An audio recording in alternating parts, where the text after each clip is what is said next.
আপনার গ্রামে দেখেন মিলাদ হচ্ছে, ওর বাপের দিন আছে, ওর 14 গোষ্ঠীর দিন আছে। কিয়ামত পর্যন্ত চ্যালেঞ্জ করলাম, কিয়ামত পর্যন্ত চ্যালেঞ্জ করলাম, ওর 14 গোষ্ঠীর যদি দিন থাকে, ওর বাপের যদি দিন থাকে, প্রমাণ করুক যে মিলাদ কিয়াম জায়েজ। যেই দিন প্রমাণ হয়ে যাবে মিলাদ কিয়াম জায়েজ, সেই দিন থেকে জাতির সামনে বক্তব্য দিব না।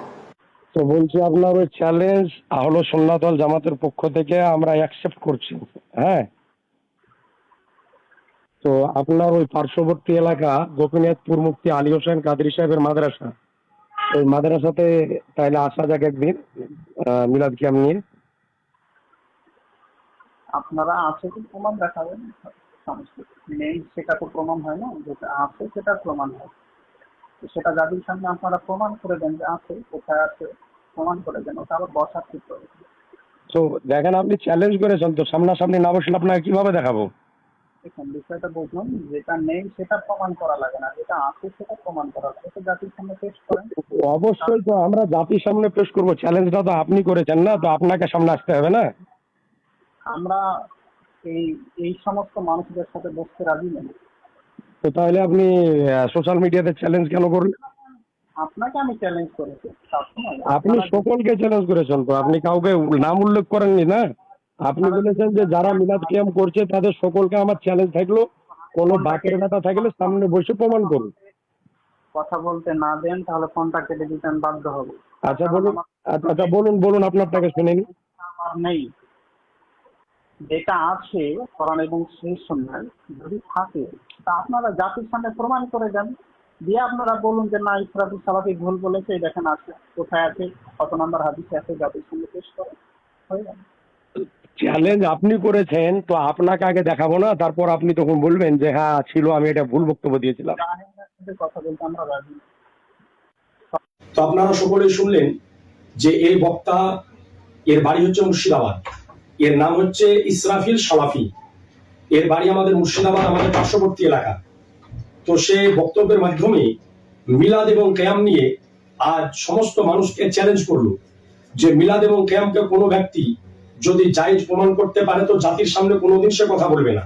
তার এই ভিডিও দেখার পরে, তার নাম্বার নেওয়ার পরে তাকে আমি ফোন করি যে আহলে সুন্নাত ওয়াল জামাতের পক্ষ থেকে আপনার চ্যালেঞ্জকে আমরা অ্যাকসেপ্ট করলাম। তো আপনার বাড়ি হচ্ছে লোচনপুর, আপনার পার্শ্ববর্তী এলাকা গোপীনাথপুর, সেই জায়গাতে আমাদের প্রিয় হুজুর মুনাজির আহলে সুন্নাত মুফতি আলী হোসেন কাদরী মাদ্দাজিল আলিয়া নুরানি মাদ্রাসা আছে, সেই মাদ্রাসায় আপনি উপস্থিত হন। আমরা আসবো মিলাদ এবং কিয়াম নিয়ে আপনার সঙ্গে আমরা বসবো, যেহেতু আপনি চ্যালেঞ্জ করেছেন। তো অডিও ক্লিপটা আপনারা সকলে একবার শুনুন যে তার সাথে যে আমার কথোপকথন হয়েছে। তো সে বসতে হচ্ছে নারাজ, সে বসতে চায় না। তার একটাই কথা, আপনারা জাতির সামনে দেখিয়ে দেন। ইসরাফিল সালাফি সাহেব, আপনাকে বলবো যে আপনি যদি চ্যালেঞ্জের মুখোমুখি করতে নাই পারেন তো চ্যালেঞ্জ আপনি করলেন কেন? আপনাকে কে চ্যালেঞ্জ করার যুক্তি দিয়েছিল? কেন আপনি চ্যালেঞ্জ করলেন? যে বিষয়ে আপনার জ্ঞান নাই, যে বিষয়ে আপনি বুঝেন না, ওই বিষয়ে কথা বলবেন না। যে মিলাদ এবং কিয়াম আগেও জায়েজ ছিল, এখনো জায়েজ আছে, কিয়ামত পর্যন্ত জায়েজ থাকবে। আপনি তো দূরের কথা, আপনার সমস্ত ওহাবি লামুজাবিদেরকে ওপেন চ্যালেঞ্জ থাকলো মিলাদ এবং কিয়াম নিয়ে। যে কোনো মুহূর্তে যদি আমাদের সামনে বসতে চাহে তাহলে সুন্নাত ওয়াল জামাতের উলামায়ে কেরাম আপনাদের সামনে বসে সেটা জায়েজ প্রমাণ করার জন্য প্রস্তুত আছে। আর আপনি চ্যালেঞ্জ করে দিলেন, কিন্তু চ্যালেঞ্জের আপনার যখন অ্যাকসেপ্ট করা হলো তো আপনি চ্যালেঞ্জার মুখোমুখি করতে আপনি প্রস্তুত নন। এইভাবে মানুষকে ধোকা দিয়ে বোকা বানিয়ে কতদিন আর গুমরা বানাবেন? আর কতদিন এইভাবে মানুষকে ধোকা দিয়ে খাবেন? আপনার মধ্যে, আপনার কথাবার্তা শুনলেই তো বোঝা যায় যে আপনার মধ্যে কোরআন এবং হাদিসের ন্যূনতম মাত্র কোনো প্রকারের জ্ঞান নেই। মসজিদে দাঁড়িয়ে হাতে এখন লাঠি নিয়ে গলা ফাটিয়ে কারো কথা কপি করে মানুষের সামনে কথা বলা অতি সহজ, কিন্তু কোনো বিষয়ে চ্যালেঞ্জ করে ওই চ্যালেঞ্জের মুখোমুখি করা হচ্ছে খুব কঠিন। তো সুতরাং এইরকম কথা বলা থেকে নিজেকে বিরত রাখবেন। আর না হলে আপনি যে চ্যালেঞ্জ করেছেন অতি সত্য, আপনার চ্যালেঞ্জ আমরা অ্যাকসেপ্ট করলাম। আপনি বলেন যে আপনি কোন জায়গাতে বসবেন। যদি বলেন যে আপনার লোচনপুরে বসবেন তো আপনার লোচনপুরে যাওয়ার জন্য আমরা প্রস্তুত আছি। আপনি কোন দিন কোন সময় বসবেন আপনি বলেন। লোচনপুর যদি যাই তো আমাদের সমস্ত দায় দায়িত্ব আপনাকে নিতে হবে।